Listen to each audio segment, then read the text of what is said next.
You've come to an asset, and that asset has lived a glorious and long life in the service of students and staff and instruction and learning. It's time to move that asset on to its next phase, which is e waste or recycling. The way we do that in Incident IQ is relatively simple. We get the asset, we type it in right here, we find it, go to the asset. This is a Chromebook at Dan Mini or a laptop that was converted into a Chromebook at Dan Mini. You go to the options. We're going to change the asset status from in service to retired. This device is being retired, which in our world means disposed or e-wasted.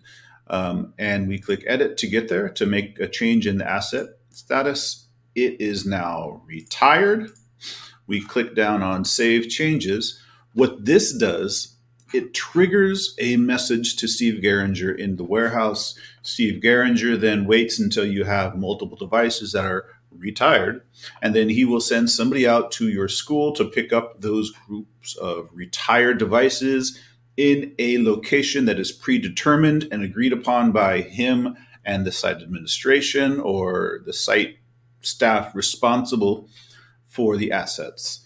And then he will then remove it from his system, which is Asset Max. So then it goes to the school board. The school board votes to either not retire it or to formally remove it from our system as a whole. We do this for the devices that have lived 5 years in our district or for the devices that are broken and the cost to repair them is going to exceed what their actual value is at the moment. There's one other piece that we have to do. That's something in the technology department.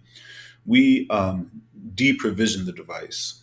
So we move it out of Solano Wiedemann Leadership Academy into a deprovision status so that it's not showing up and active in your Google console, and students then are no longer able to use it in the way that they would for instruction or the like.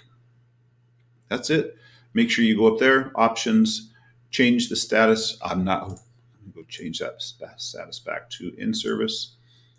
You change the status from in service to retired, and then the rest of it is actually moving the physical device to the space, and that's it.